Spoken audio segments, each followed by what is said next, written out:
Boa noite a todos. Estamos aqui para mais uma aula da nossa Educação Continuada, uma iniciativa do Serviço de Residência Médica do Hospital São Francisco, em conjunto com o Hospital Socorro e com o Hospital Regional de Betim.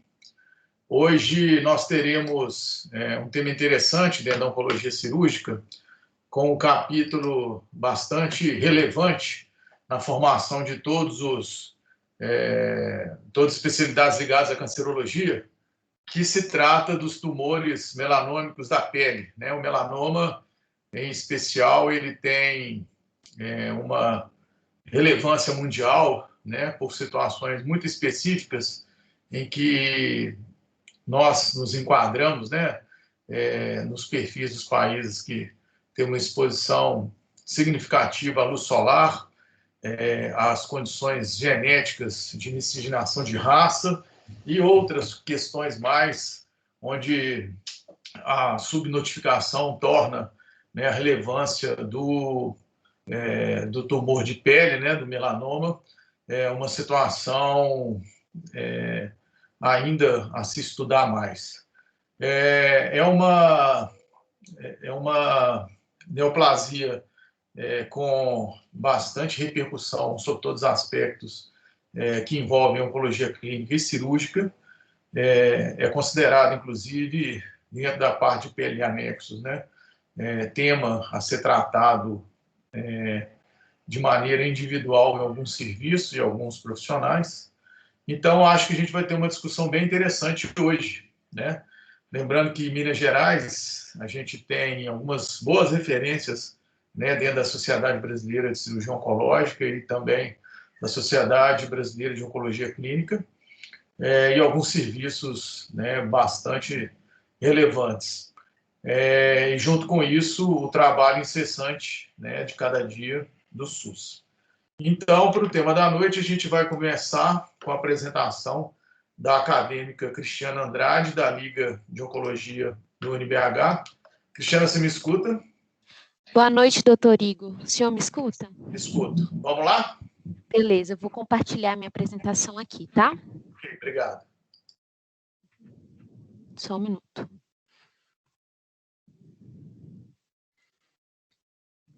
Tá dando para ver certinho? Tá ótimo. Beleza. Boa noite, então, pessoal. Meu nome é Cristiana Andrade. Eu sou membro da Liga Acadêmica de Oncologia do UniBH. E hoje fiquei com o primeiro artigo do tema de melanoma, que fala a respeito do manejo cirúrgico.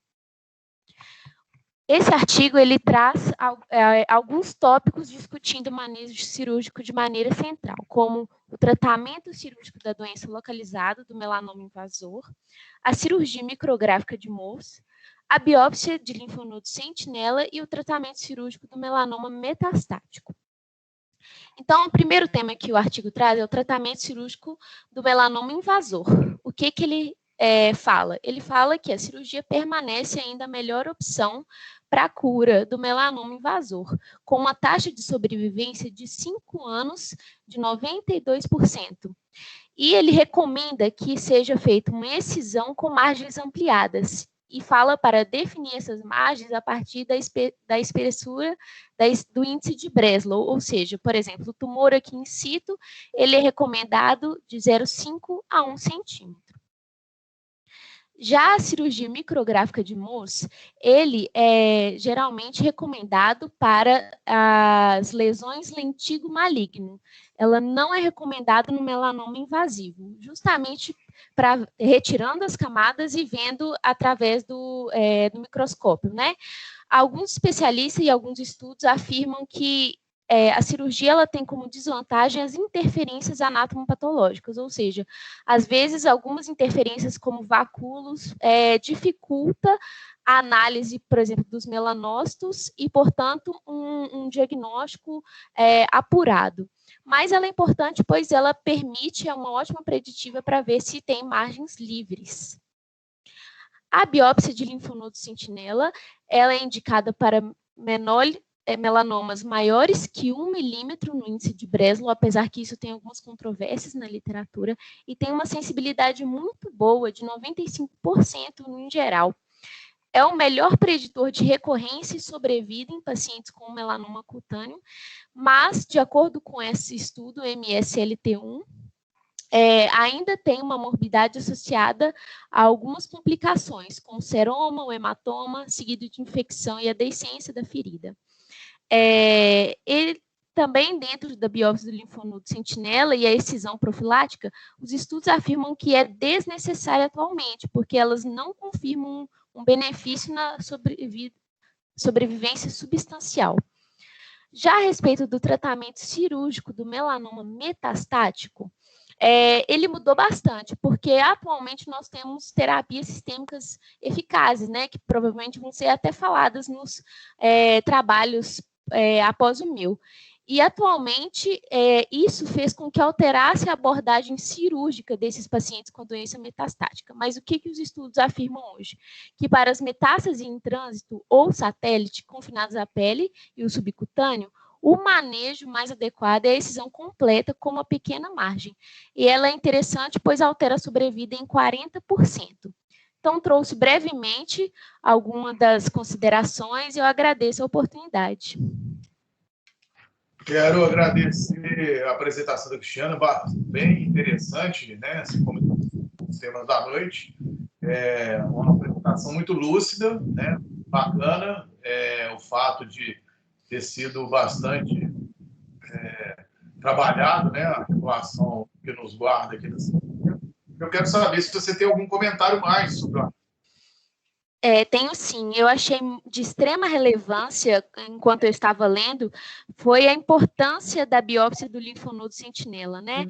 Em termos dele ser um ótimo preditor da recorrência e da sobrevida para o paciente, com a sensibilidade muito alta e, assim, mudou muito algumas condutas, porque antes se fazia a linfadenectomia letiva, né, em alguns pacientes, porém isso demonstrou que não aumenta a sobrevida, sabe? Então, assim, é interessante pensar a relevância da gente fazer nesses pacientes tanto a excisão, né, quanto uma biópsia de linfonodo sentinela, principalmente nos pacientes que não têm uma clínica, né, no linfonodo suspeito. Só que a literatura, ela ainda difere um pouco a respeito do índice de Breslow que a gente deve fazer e pensar na biópsia do linfonodo sentinela, né? A maioria afirma 1 milímetro, mas ainda há controvérsias a respeito de 0,75 milímetros ou a respeito do que foi visto na micrografia, né, na biópsia. Então, achei um pouco confuso em relação às sociedades a respeito disso, sabe? Mas, no fim, eu achei bem bacana, sabe? Que bom.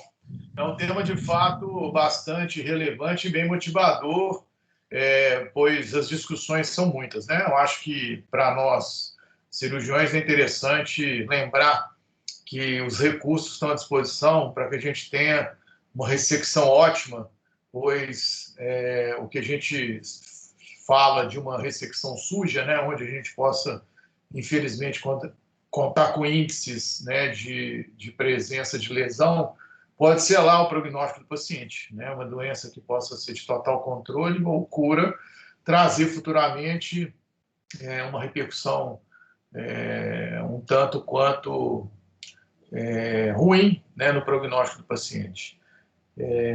Mas a gente vai conversar mais ainda a respeito, principalmente a respeito de outras situações que envolvam a prevenção e o exame físico. Muitíssimo obrigado.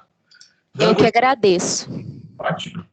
Dando continuidade, a gente vai ter o primeiro artigo da noite por parte dos residentes. Quem vai apresentar é o Felipe, ele é R2 do Hospital Público Regional de Betim. Felipe, você me escuta? Boa noite, Igor. Tudo bem? Tudo bem. Vamos lá? Vamos compartilhar a tela. Tá dando para ver? Tá ótimo. Boa noite, meu nome é Felipe, né? Sou residente do Hospital Regional de Betim.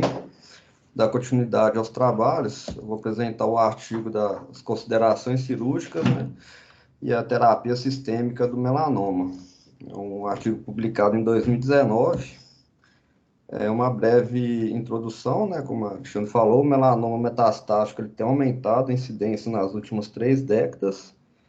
E os autores desse artigo eles descrevem as evidências disponíveis que apoiam a ressecção da doença metastática, principalmente dos melanomas graus 3 e 4, como uma opção de terapêutica, né, e hoje está bem disponível. Eles também revisam as evidências para apoiar o uso de terapias sistêmicas adjuvantes e outras modalidades de tratamento, incluindo radioterapia, quimioterapia e até mesmo vacinas.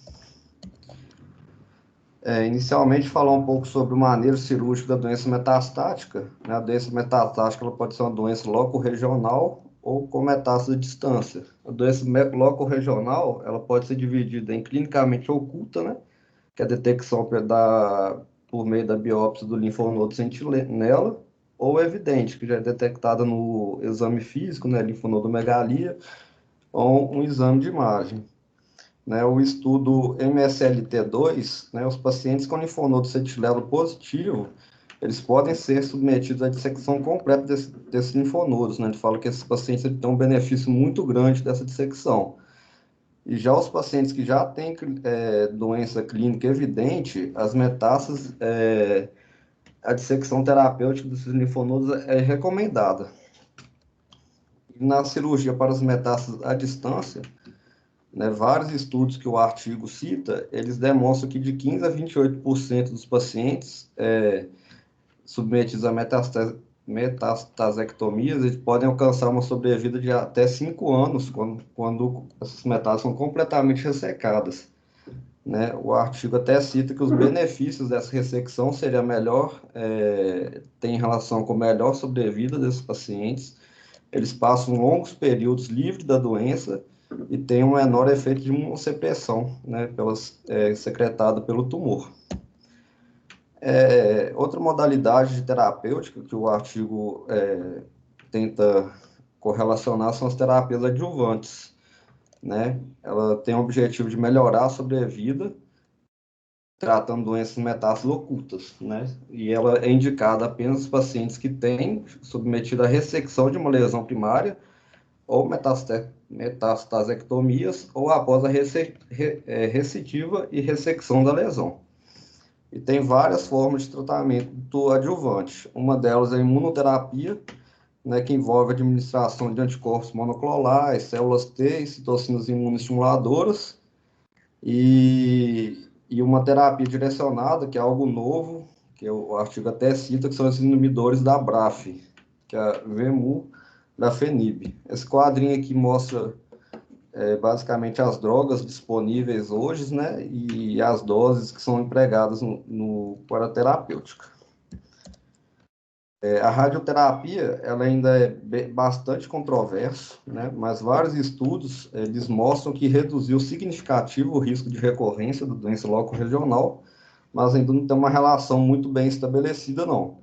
E ele cita também outras opções, como vacinas, terapias intralesionais e a perfusão isolada do membro, que são técnicas novas que ainda também não tem muito estudo bem estabelecido. A terapia neoadjuvante, né, ela sugere que a imunoterapia oferece promessas no tratamento de pacientes com melanoma ólico metastáticos, né, mas ainda também não está muito bem estabelecido. Concluindo, então, o manejo do melanoma mudou drasticamente com o desenvolvimento dessas novas terapias, imunoterapias direcionadas, e demonstra um benefício na sobrevida, principalmente para os pacientes com estágio 3 e 4, né? A indicação de metastasectomias, ela continua a se expandir, está tendo relação com bastante benefício, e o avanço no tratamento adjuvante do melanoma e a disponibilidade de vários agentes melhoram potencialmente a sobrevida dos pacientes. Muito obrigado. Felipe, muito obrigado você. Muito bacana a apresentação do artigo. E coloca seus comentários a respeito do tema e do artigo para a gente, por favor. Eu achei bastante interessante, principalmente nessa terapêutica da metastasectomia, principalmente a gente que lida com os pacientes do SUS, né, que muitas vezes já chegam para a gente já com metástases diversas e muitas vezes, antigamente, a gente não tinha o que fazer com esses pacientes, né? E agora a gente está vendo que já tem outras opções para melhorar a sobrevida deles. É importante lembrar que assim, as pesquisas de melanoma sempre são pesquisas muito controversas, porque a parte cirúrgica em que se estuda principalmente ainda a ressecção, as propostas que incluem algum tipo de exposição, inclusive pela oncologia clínica ou mesmo assim para alguns moduladores imunológicos, trazem para a gente assim, uma frustração muito grande, enquanto os outros resultados são muito interessantes. A título de curiosidade, assim, num tempo diferente da medicina, é contado na história do Mário Pena, principalmente quem conviveu diretamente com o Dr. João Rezende, que existiam propostas, né, de se estudar sobre principalmente melanoma, né, onde os extratos e os macerados de várias lesões melanômicas de vários pacientes eram aplicados em cabra para poder desenvolver soro, e que desde então, assim, o início dessas várias oportunidades em que se pensava a exposição imunológica, ou mesmo da medicação que os pacientes pudessem estar tomando, né, de um tempo muito para trás, né, deu no que hoje o pessoal tem investido cada vez mais a partir de uma evidência no número de casos que a gente tinha de como esses pacientes chegavam para a gente. Dificilmente, né, num serviço de referência ou num país mais civilizado, a gente alcance, né, a gravidade que a gente tem hoje no SUS.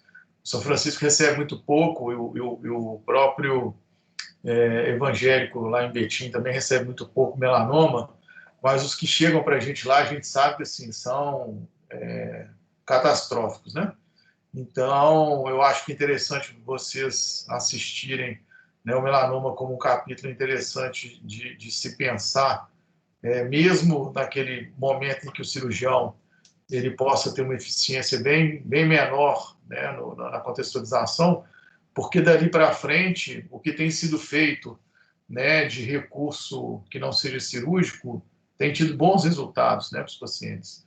A gente sabe que o cirurgião teve muito presente na questão da perfusão de membros e de algumas outras situações, mas afora isso, hoje, né, tudo aquilo que vem sendo trazido, e a gente vai ter oportunidade, inclusive, de até o final da aula ter a opinião dos colegas que aqui estão da oncologia clínica, que é bem importante. Logo a gente vai ter uma virada significativa pelo tipo de comportamento que esse tumor tem e que difere de vários outros.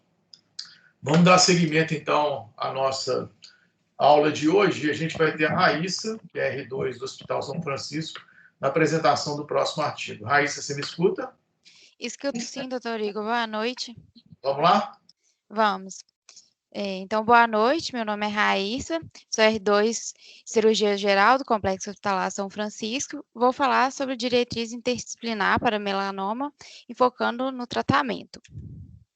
Esse é o artigo que eu baseei meu trabalho. Então, falando da terapia cirúrgica. O tratamento primário do melanoma é feito pela excisão cirúrgica. Uma biópsia excisional com uma margem mínima de 1 a 3 centímetros é preferida, segundo os estudos. As biópsias excisionais, elas não devem ser realizadas quando uma biópsia excisional for possível para o paciente. Falando do melanoma primário, a excisão das margens são de segurança. É o padrão de tratamento. Margens maiores que 2 centímetros não são recomendadas, mesmo em casos de tumores primários espessos. Em melanomas invasivos, a profundidade da excisão ela deve incluir o tecido subcutâneo. E a excisão cirúrgica definitiva, ela deve ser realizada preferencialmente dentro de 4 a 6 semanas após o diagnóstico inicial da doença. Falando sobre o lentículo maligno, é um melanoma de crescimento in situ, que ocorre normalmente em áreas expostas aos raios ultravioleta, como na face, que a gente pode ver dessa senhora. A cirurgia controlada microscopicamente é uma opção recomendada, e as biópsias de mapeamento pré-tratamento, microscopia em vivo, elas podem ser usadas para avaliar a extensão da lesão. Os melanomas ancrais e mucosos, eles geralmente são mal definidos e multifocais, com discrepância entre as margens visíveis e histopatológicas. A remoção ela é feita com margens de segurança aumentadas, em torno de 1 centímetro, ou por margens estreitas com controle micrográfico. E a técnica micrográfica, ela tem o objetivo de conservar o tecido, principalmente quando a lesão é nos pés e nas mãos. Falando das biópsias de linfonodo sentinela, segundo os estudos, elas permitem a avaliação dos primeiros linfonodos de drenagem do sistema linfático regional, evitando a morbidade cirúrgica e dissecções eletivas desnecessárias dos linfonodos. Ela é um procedimento de estadiamento apropriado para pacientes que, na palpação e no ultrassom de linfonodos, não sugeriram a presença de metástases linfonodais. Ela fornece também informações sobre resultados e sobrevida do paciente. E as diretrizes, elas recomendam como um procedimento padrão a ser oferecido também a pacientes com melanoma primário de espessura maior que 1 milímetro ou maior que 0,8 com fatores de risco adicionais. As micrometástases linfonodos sentinelas, a linfodenectomia regional completa tem sido rotineiramente indicado para ela. Naqueles pacientes sem critérios de alto risco e com uma carga de tumor de linfonodo sentinela a menos de 1 milímetro, a evidência atual apoia o abandono da dissecção completa desses linfonodos. E se as metástases dos linfonodos elas forem diagnosticadas clinicamente ou por técnica de imagem, a dissecção completa do linfonodo é considerada terapia padrão para esses pacientes. Falando das metástases cutâneas, dependendo do número, tamanho da localização, diferentes opções incluem cirurgias ou outras terapias destrutivas.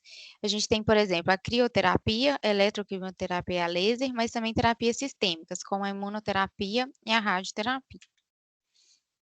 Então, nas metástases distantes, a remoção cirúrgica completa, ela ainda deve ser vista como opção para os pacientes com marcadores tumorais, lactases hidrogenados e a proteína S100B na faixa normal.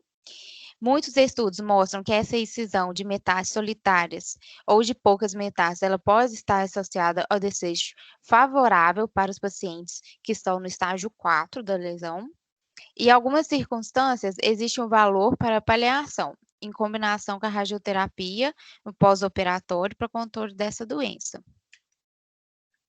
Falando então da radioterapia no melanoma primário, ela é raramente indicada para os pacientes, porém, em pacientes onde o procedimento cirúrgico levará a desfiguração grave, é aplicada com intenção curativa. As doenças oligometastáticas, a radioterapia ela representa uma alternativa de tratamento à cirurgia nos casos em que o acesso cirúrgico está associado a alto risco de complicações na cirurgia. Como metástases cutâneas, se elas estiverem muito extensas, elas podem ser controladas apenas com a radioterapia. Em relação às metástases ósseas, a radioterapia é eficaz para paliar. E as principais indicações são dor, perda de sensibilidade estrutural, como, por exemplo, fraturas e compressão do canal vertebral, com ou sem sintomas neurológicos. Nas metástases cerebrais, várias publicações mostraram apoio ao uso concomitante de imunoterapia e radioterapia. Na terapia adjuvante, ela é oferecida aos pacientes sem evidência de metástases macroscópicas, mas com alto risco de apresentar metástases microscópicas. O interferon-alfa ele foi uma das primeiras substâncias na terapia adjuvante do melanoma a ser mostrado como melhora significativa de sobrevida livre da doença, segundo os últimos estudos. Na terapia sistêmica para doenças metastáticas, as principais indicações são as metástases regionais inoperáveis e à distância. Temos dois objetivos principais dessa terapia, que são prolongamento da sobrevivência livre da progressão e toxicidade das drogas aceitáveis, e a redução da carga tumoral ou sintomas específicos para relacionar o tumor para aumentar a qualidade de vida do paciente. Os anticorpos anti-PD1, nivolumab e o pembrolizumab, eles são aprovados para o tratamento de melanoma metastático e ressecável. O bloqueio com o PD1, ele é considerado uma opção eficaz para o tratamento de primeira linha. E a terapia direcionada, a combinação do BRAF e inibição do MEK, é o padrão atual no tratamento de pacientes com mutações no BRAF. O teste de mutação do tecido tumoral é um pré-requisito para as decisões de tratamento e ele deve ser realizado preferencialmente em tecido tumoral metastático a partir do estágio 3 da doença, 3B. O bloqueio do PD1 com monoterapia ou com combinação com bloqueio de CTLA4, ele deve ser considerado para tratamento de primeira linha para todos os pacientes metastáticos e ressecáveis. E a combinação também do BRAF com inibidores de MEK é o padrão de atendimento, se os pacientes eles forem tratados com terapia direcionadas. Por fim, a quimioterapia pode ser considerada em pacientes com um bom estado de desempenho, que são resistentes a terapias direcionadas e moduladores do ponto de verificação imunológica. Nas metástases cerebrais, vão ter alta propensão de metastizar, e a cirurgia é considerada potencialmente curativa em metástases cerebrais solitárias ou com poucas metástases. O controle dos sintomas ele pode ser estabelecido em curto prazo, com dexametasona, reduzindo o edema secundário. E a radiocirurgia estereotáxica, ela foi associada ao melhor controle precoce das lesões tratadas em comparação à ressecção cirúrgica. Por fim, o melanoma uveal metastático, ele possui um padrão de metástase diferente dos outros. Porque, como no olho não tem sistema linfático, quase todas as metástases são encontradas no fígado após a disseminação hematogênica. Isso pode levar a ser candidatos a medidas terapêuticas regionais locais, que a gente pode ver também a foto do melanoma.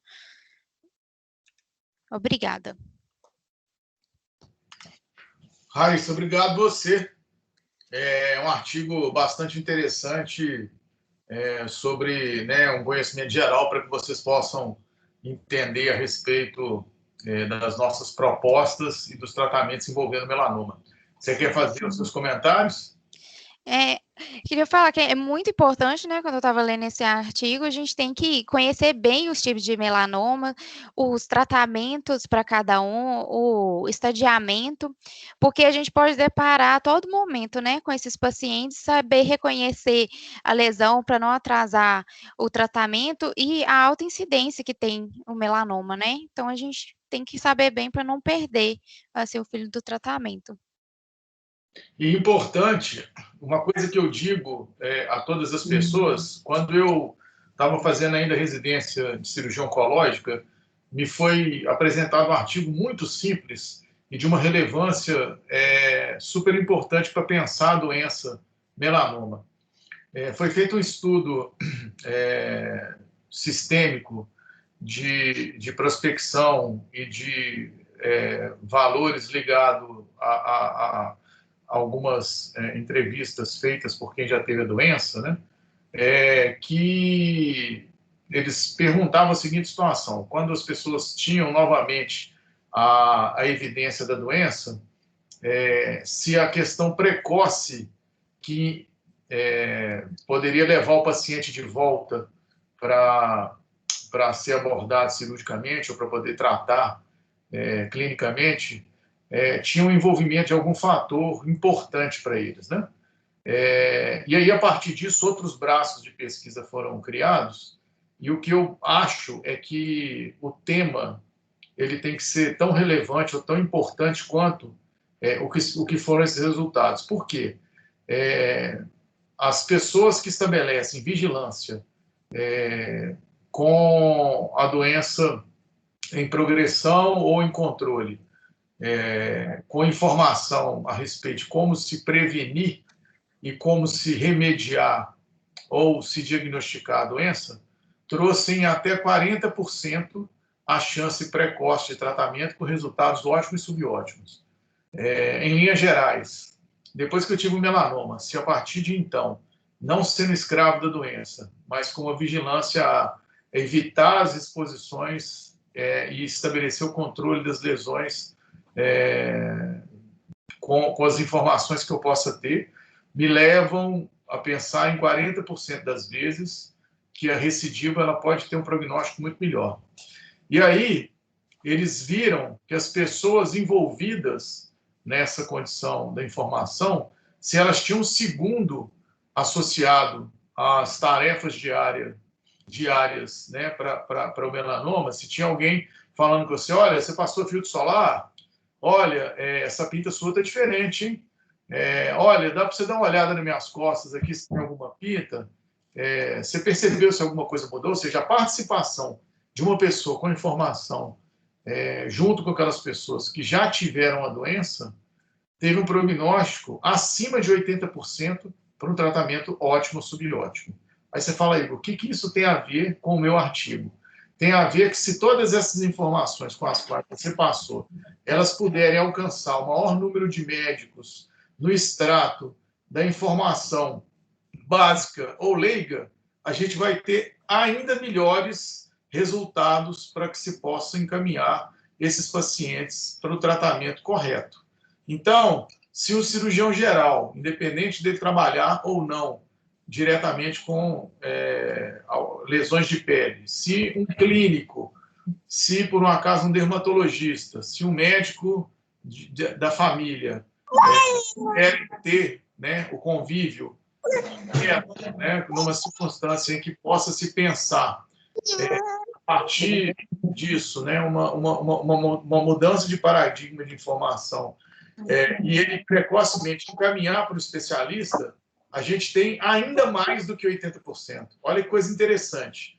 Então, se depois dessa aula aqui todo mundo souber o que se deve pensar em conduzir ou encaminhar, a gente vai ter mais do que 80% dos resultados, né? Verdade. Bom, vamos continuar as nossas apresentações e a próxima vai ser apresentado pelo Paulo. O Paulo é R3 do Hospital São Francisco. Paulo, você me escuta? Sim, chefe. Vamos lá? Bora.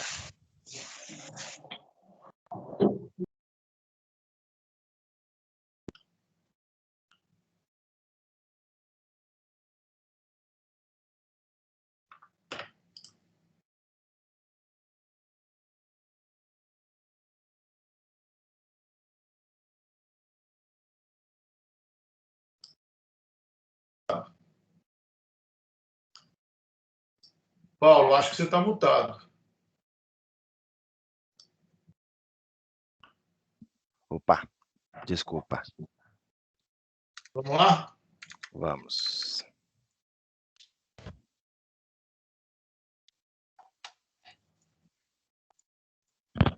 Agora tá certinho aí? Tá ótimo. Então vamos lá. Meu nome é Paulo, representando o Complexo Hospitalar São Francisco de Assis, Serviço de Cirurgia Geral, falar um pouco sobre a diretriz interdisciplinar para melanoma, mais especificamente da parte de diagnóstico. Isso aqui é a capa do artigo, essa na verdade é a parte 1, e o que a Raíssa acabou de apresentar seria a parte 2, que é o tratamento.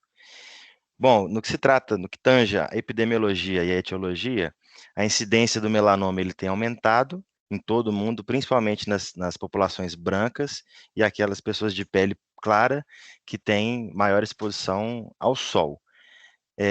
Quanto maior o número de nevos comuns e nevos congênitos grandes, múltiplos ou atípicos, maior o risco de desenvolvimento da doença. 5 a 10% desses melanomas eles vão ser hereditários, naquelas famílias que têm genes com alta suscetibilidade. O fator exógeno mais importante é a exposição à radiação ultravioleta, particularmente uma alta exposição solar intermitente. No que condiz os subtipos, a gente vai classificar, então, como já foi dito, né, em melanoma in situ, quando ele está confinado na epiderme, e invasivo à medida que ele vai invadindo progressivamente a derme. Dos tipos invasivos, a gente vai ter 4 tipos histológicos principais. Então, a gente vê primeiro aqui o melanoma expansivo superficial, 41% das lesões, aquela lesão mais plana, mais esparramada na pele. O melanoma nodular, que é uma lesão mais elevada, e o lentigo maligno melanoma, que seria aquela lesão exposta mais em face ou em braços, principalmente em indivíduos mais idosos, né, aquela lesão mais espalhada, que a gente lembra das senhorinhas e os senhorzinhos que a gente encontra. E o melanoma lentiginoso acral, que levou o saudoso Bob Marley. Bom, com classificação, 90% desses melanomas eles vão ser diagnosticados como tumores primários, sem nenhuma metástase, e nesse caso, a sobrevida em 10 anos é maior, ou até de 95%. Os fatores prognósticos mais importantes, histológicos, nesse melanoma sem metástase, vão ser a espessura vertical do tumor, que é a classificação de Breslow, a profundidade de Breslow, que a gente vê nessa primeira figura, a presença ou não de ulceração, então se tiver úlcera é mais grave, e a taxa mitótica, o número de mitoses por milímetro quadrado no microscópio. O prognóstico ele vai piorar conforme o aumento da idade, é pior nos homens, e os tumores de tronco ou de cabeça e pescoço, eles são piores em relação aos melanomas dos membros. O melanoma ele pode metastatizar via linfática ou hematogênica, e as metástases regionais elas vão aparecer como satélite, se tiver até 2 centímetros do tumor primário, em trânsito, se ela tiver acima de 2 centímetros até o primeiro linfonodo, micrometástases nos linfonodos, se você faz a biópsia do sentinela e já está cometido, e metástases nos linfonodos regionais, se você clinicamente já percebe ou radiologicamente já tem uma imagem positiva nesses linfonodos.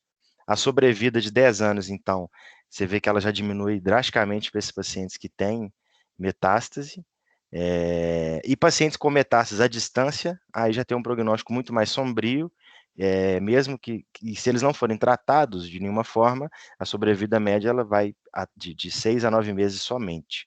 Como ilustração, eu coloquei uma imagem de uma endoscopia mostrando uma metástase de melanoma no duodeno do paciente. Essa é uma lesão já mais avançada, que provavelmente a sobrevida baixa desse paciente. No relação aos exames séricos, somente a desidrogenase lática, o LDH, tem validação clínica suficiente para ser usada rotineiramente. Então, no que condiz o diagnóstico clínico e a dermatoscopia, a sensibilidade desse diagnóstico pelo dermatologista chega a 70%. Então, é importante que esse dermatologista que conhece mais a respeito disso, ele vá procurar uma combinação de 3 análises. Primeiro, ele vai fazer a análise visual de cada lesão, e aí utilizar o ABCDE, que a gente vai tratar mais na frente um pouquinho. Vai fazer uma análise comparativa no mesmo indivíduo de todas as lesões que ele apresenta, que chama de sinal do patinho feio, né? Procurar aquela lesão mais feia, investigar principalmente ela, e fazer uma análise cronológica dessas alterações. Isso, que seria o E, né, do ABCDE, vai ser feito tanto pelo profissional quanto pelo paciente, por isso até daquela indicação, né, que o Igor falou com relação aos pacientes que já tiveram, ou outras situações, a gente tem que incentivar o conhecimento, né, para ajuda mútua nesse momento. Então, aqui a gente vê o ABCDE, fala a respeito da simetria, da regularidade da lesão, se essa lesão é uniforme ou se ela tem múltiplas lesões e múltiplas cores, né? Se essa lesão é menor ou maior de 5 milímetros, e a evolução da lesão é se ela mudou de aspecto. Se a gente levando isso em consideração, aqui do lado a gente vê bem a diferença, né, de uma lesão benigna e uma lesão maligna, com múltiplas cores, com os bordos irregulares, não é uniforme, né, e nem simétrico. Bom, existe ainda a fotografia sequencial do corpo total e a dermatoscopia digital, que vão ser utilizadas nos indivíduos que tiverem um risco aumentado de desenvolver a lesão. Essa vai facilitar a detecção do melanoma e reduz o número de excisões desnecessárias. Mas isso aí vai depender, né, de um serviço especializado e da pessoa conseguir manter esse tipo de acompanhamento com o profissional.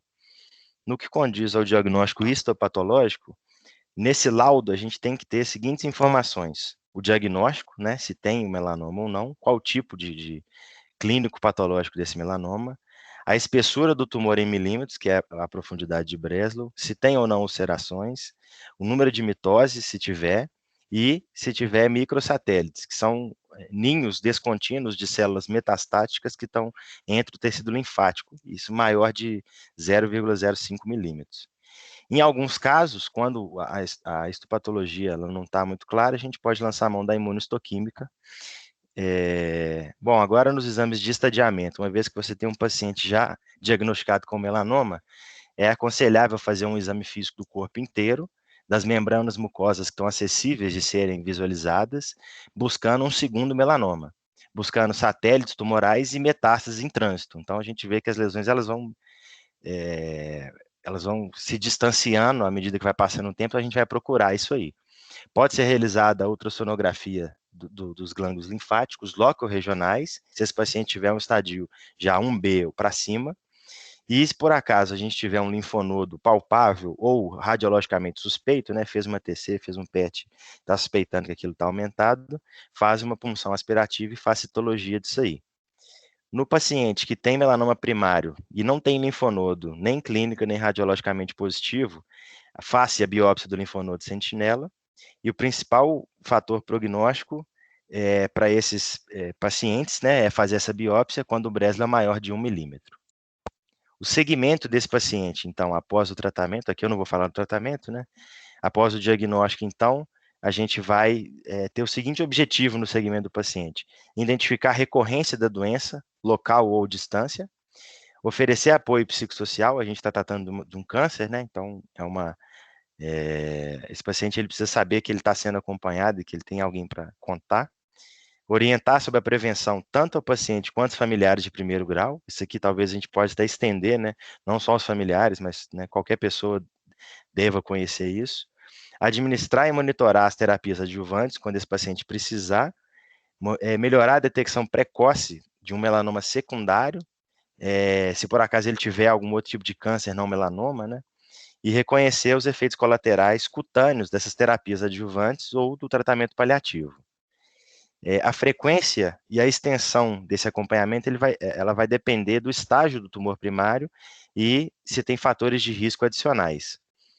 Os exames que eles recomendam é a avaliação dos sintomas, o exame físico da cicatriz e da pele ao redor da cicatriz, dos gânglios linfáticos, dermatoscopia total da pele, até dos genitais, da mucosa oral, do couro cabeludo, e fazer um teste sanguíneo para a desidrogenase lática. Os primeiros 5 anos são os mais importantes, porque 90% das metástases vão aparecer nesse período, porém, no melanoma pode acontecer a metástase tardia, por isso que em alguns casos ele vai indicar o acompanhamento regular superior a 5 anos. Fazer ultrassom do linfonodo é melhor do que fazer o exame clínico, TC ou o PET scan, quando a doença é subclínica ainda, e em estadios mais elevados, T4B, aí já tem que lançar a mão da tomografia ou do PET para detectar as metástases. E aqui ele coloca uma tabela que ele mostra do estadio, como é que você faz o acompanhamento, né? E você vê que o estadio menor, você vai até os 10 anos de qualquer forma, fazendo nos primeiros 3 anos de 6 em 6 meses, depois de 12, de 1 em 1 ano, né? Mas em outros estadios você vai lançar a mão não só do exame clínico, como a ultrassonografia do linfonodo, o exame laboratorial, e aí nos estadios mais avançados você vai fazer também o PET ou eventualmente uma ressonância para identificar essas lesões e metástases. Obrigado. Paulo, parabéns pela apresentação. Não diferente do que eu imaginava, a importância de a gente inverter as situações dos temas para que a gente pudesse fechar, né, assim, com o que nos promove a pensar do aspecto cirúrgico e depois, por fim, entender um pouco mais do progresso do diagnóstico da doença. Você gostaria de fazer algum comentário mais? Sim, aqui assim, principalmente pelo fato da gente, a princípio, ter 5 minutos, mesmo gastando às vezes 15, né, meia hora, mas esse tema ainda é muito extenso e tem muitas outras coisas envolvidas, então, por ser um tema com bastante incidência, principalmente agora com essa questão de aquecimento global ou qualquer outra situação de camada de ozônio, essas coisas todas, a gente tem que conhecer isso aí, que a gente vai deparar com esses pacientes. Igual, recentemente, né, a gente conversou a respeito de um paciente que me procurou com essa lesão, então a gente tem que conhecer para saber tratar direito, diagnosticar direito, acompanhar de forma adequada esses pacientes, porque apesar de parecer uma coisa simples, né, uma lesão de pele, mas isso aí mata e rápido, né? E aí eu reforço o que eu estava dizendo no sentido que o melanoma ele tem um prognóstico positivo a partir das informações, né? É uma doença bem diferente de outras em que o paciente, é claro, né, assim, o paciente sendo o fiel depositário da doença que ele tem, obviamente é importante que a gente tenha um rapport, uma transferência positiva para que ele se entregue ali, tenha no crédito, no tratamento proposto, no controle proposto e no que você está ali disponível para poder fazer o segmento da doença. Mas o melanoma em especial, como a pele, né, é uma situação de exposição e que 1001 mitos, 1001 valores, e a simplicidade da informação nos coloca com um prognóstico muito positivo. Tudo isso que você ponderou e que você teve a oportunidade de conversar, passando pelo ABCDE, assim, para as campanhas ao que se justifique, né? Pensar e mostrar também que componentes genéticos, os tratamentos que não são necessariamente somente cirúrgicos, né? Mas que continuam ou descontinuam, né, por outros motivos, são de grande importância, né?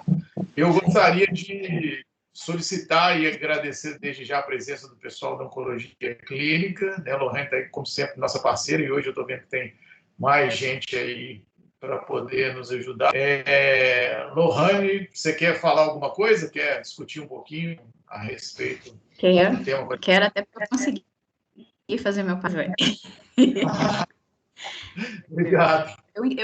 Inclusive, eu quero compartilhar a tela, porque a Monique está aqui conosco, que é a nossa preceptora top 10 aí. Exatamente. Super especialista aquisição. em melanoma e sarcoma. Eu acho que até eu deveria deixar a Monique falar, que afinal de contas ela tem um ambulatório de melanoma e sarcoma lá em São Paulo, está puxando isso para cá. Monique, você quer falar? Você quer dar algumas pinceladas? Eu montei 4, assim, mentira, eu sou muito prolixa, não tem 4 slides, tem 9 slides, só de dentro do trabalho da Monique, que me ajudou a fazer esse trabalho aqui em 2 horas no máximo, as peças-chave do que a gente tem de terapia oncológica específica hoje em melanoma e como que mudou, né, a visão de melanoma de 2011 para cá. Eu lembro bem, não na faculdade, que eu não vou falar quando que eu formei, mas na residência, eu lembro de um conhecido comentando isso, da mãe com o diagnóstico de melanoma metastático, que estava trabalhando e que já estava batendo aí 5 anos de sobrevida. Quando que em 2000, em 90, em 80, você escutaria isso, diagnóstico de melanoma, né? Então, como que a imunoterapia e a oncogenética e a oncologia, com suas pesquisas de desenvolvimento, tem mudado o panorama de uma doença? O que você quer, Monique? Quer dar umas pinceladas? Não, assim, eu acho que você pontuou muito bem, né? Assim, ó, o melanoma, a gente brincava que ele sempre foi o patinho feio da oncologia, né? A gente tinha uma droga aí, basicamente, uma, duas, para tratar com resultados muito ruins, né? Com taxa de resposta aí de no máximo 20%, né? E chance de cura muito baixa. E nos últimos anos, né, o que a gente viu aí foi o surgimento da imunoterapia e das terapias-alvos, né, que realmente mudaram o cenário. E aí ele passou do patinho feio, a gente brinca aí que virou cisne, né, que hoje em dia quase todo mundo quer trabalhar justamente com melanoma, né, é uma área que todo dia tem novidade, e realmente mudou a história, né, natural aí da doença. Trouxe para a gente na oncologia uma forma de tratar diferente, né? Começou principalmente no melanoma, mas depois a gente foi levando isso para pulmão, trato geniturinário, e hoje, assim, praticamente todos os tumores a gente tem estudos, né? Ou já a incorporação da imunoterapia e das terapias-alvo né, para o tratamento, né? Depois a gente pode até conversar que assim, o perfil de toxicidade é um pouquinho diferente, a forma de avaliar se o paciente está respondendo ou não é um pouquinho diferente, e a gente aprendeu tudo isso com o melanoma, né? Se a gente tiver um tempinho aí no final, a gente pode falar das diferenças do que é uma quimioterapia, da imuno e TKI, como a gente maneja de forma diferente. Todo Verdade. Posso compartilhar a tela aqui, Igor? Claro, por Como é favor. que funciona esse negócio aqui? Estou com minha tela aqui aberta. Conceder controle. E aí, apareceu alguma coisa? Agora é só você abrir a tela normal. Isso. Foi? Beleza. Foi. Então, o guideline que você nos enviou é uma atualização da ASCO de 2020. E eu falo que o melanoma acho que tem que ter atualização anual, né? Porque de uma ASCO para outra muda algumas condutas, já muda alguns panoramas e alguns combos já caem por terra e outros já vão entrando em vigor, tá? Então, acho que todo mundo me conhece. Se falar meu nome de São Francisco 3 vezes, eu apareço. Lohane, sou oncologista do São Francisco, do Luxemburgo, sou diretora técnica e pesquisadora na Clínica Personal, Dr. André Murat, membro da Sociedade Brasileira de Oncologia Clínica. Isso aqui foi cedido, graças a Deus, pela doutora Monique. E essa tela, eu acho que é o fundamental para entender o que era em 2000. Nós estamos há 21 anos atrás, mas ainda assim, século XXI, e esse era o que a gente tinha de tratamento, né? Da carbazina para para o melanoma metastático, com uma expectativa de 20% de taxa de resposta e uma resposta sustentada de 5 a 6 meses, com uma taxa de resposta completa esperada de 5%. Isso era o que a gente tinha para o melanoma metastático até 2000. Aqui o que tem é a evolução da terapêutica desde então, da carbazina em 1975, e aqui nós vamos ter em 2011, né, a mudança de paradigma do melanoma. Eu acho que aqui em 2002, a gente começa, né, ter essa ampliação de genética, da oncogenética e da medicina, aprofundando, né, o estudo em genética como um todo. Acho que aqui foi o primeiro passo, mas foi em 2011, com o vemurafenib e o ipilimumab, que são já medicações imunológicas de terapia-alvo, anti-CTLA4, inibidores do BRAF, que a gente mudou completamente. É um divisor de águas em relação ao tratamento do melanoma, tá? Desde então, a gente tem cada vez mais evoluído com combos de medicações mais específicas para áreas específicas como CTLA4, eu vou abrir aqui mais para frente. Então, drogas mais específicas, com melhores respostas e as toxicidades, claro que são diferentes, mas diminuindo muito a toxicidade da quimioterapia citotóxica que a gente tem na cabeça, né, do efeito tóxico mesmo, clássico. Aqui, só para mostrar como que a gente trabalha com melanoma hoje em dia, né? Então, a gente, claro que tem ainda todo um painel pela frente de pesquisa. Aquela alteração genética, muitas vezes, é o primeiro passo para se tentar evoluir e desenvolver terapêutica em cima disso. Mas o que a gente tem, dentro dos pacientes com melanoma, 38% costumam ter o BRAF mutado, o V600, que é o mais comum, 38%. 3% não BRAF, a gente tem também NRAS, KIT e outros pontos específicos em estudo. O mais relevante para a gente ainda na atualidade vai ser o BRAF, tá? Dos BRAFs, a gente trabalha com mutado e não mutado, sendo que a gente tem geralmente 50% de pacientes com a mutação ou não, e dentro das mutações a gente tem 90% com V600, fortuitamente e felizmente, porque a gente tem drogas específicas para isso também, né, para mutação do V600.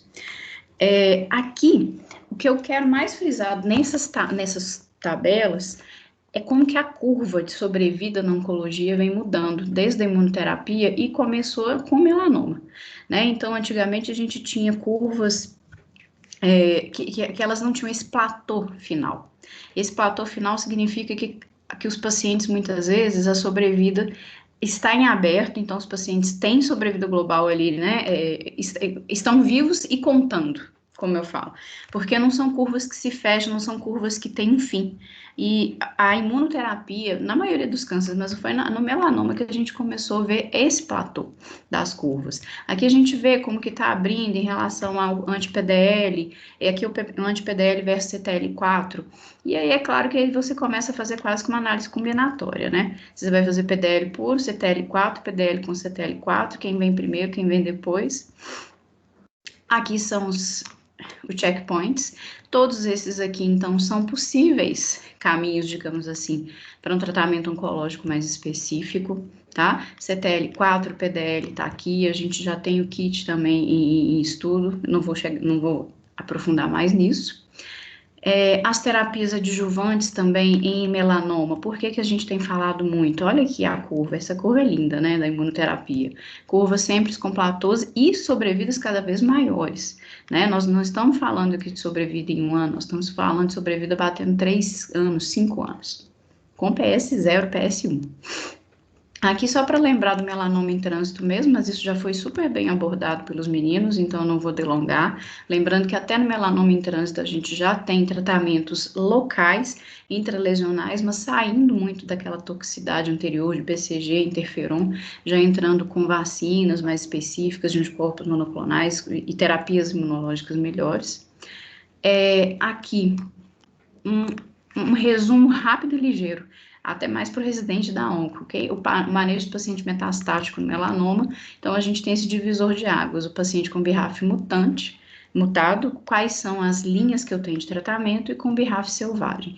Tristemente, o SUS só nos dá isso aqui, da carbazina, segunda linha de tratamento, nem a temozolomida a gente tem via SUS, e olha, isso tudo aqui que a gente não tem, infelizmente, pelo SUS, desse lado e desse lado.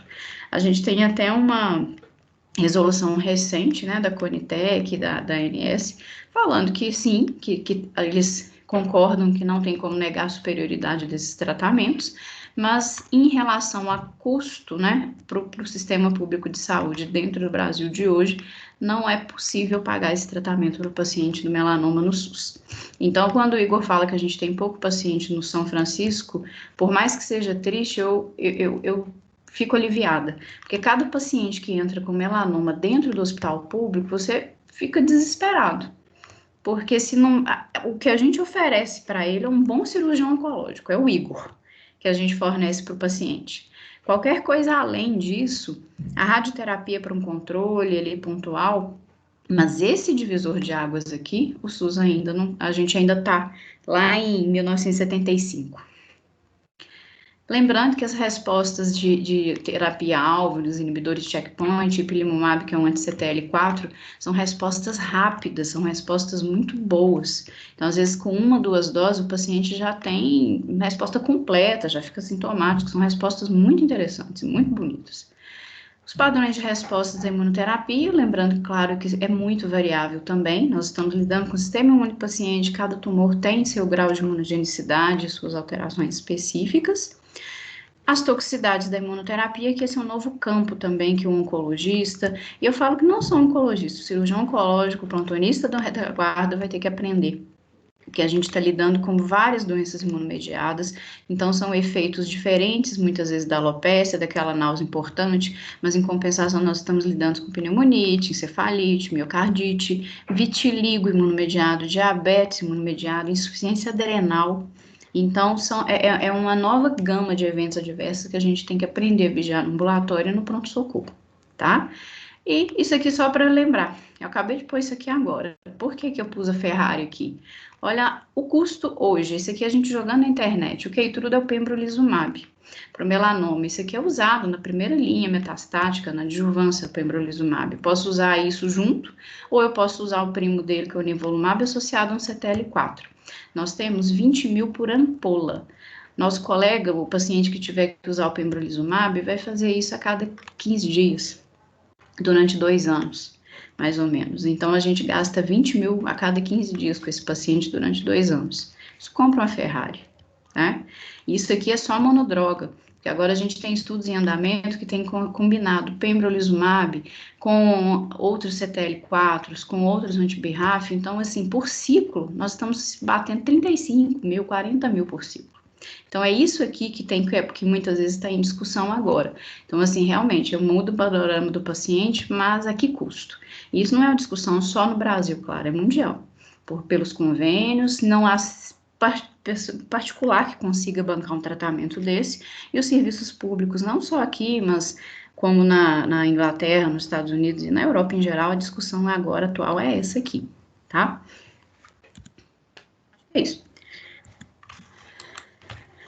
Lorena, eu te agradeço muito por trazer isso para a gente, até porque, né, lembrando que nós temos aqui um rol de acadêmicos de medicina, então é um privilégio a gente poder levar isso para dentro da universidade, para quem está lá no 5º, 6º, 7º período. Temos aqui residentes, né, do 1º, 2º, 3º ano de cirurgia, e que eu acho que essa interface é de muita importância, porque não é só mais pensar que você foi lá para tirar uma pinta, né? Quantas vezes eu já escutei ao longo da vida, ainda sendo um estudioso, para tentar fazer com que a minha ação seja prognóstico positivo para o paciente, outras pessoas encaminharem para mim, ou outras pessoas pensarem que, não, é só ir lá e tirar uma pinta. E aí a gente está vendo o quão caro, né? Não somente para a formação do profissional, como também para o tratamento desse indivíduo, que a gente tem muito o que ofertar, principalmente pelos esses novos resultados. Monique, você quer fazer alguma consideração mais? Você prometeu para a gente que ia dar algumas pinceladas. Assim, acho que a Lohane, ela acabou comentando aí os pontos principais, né?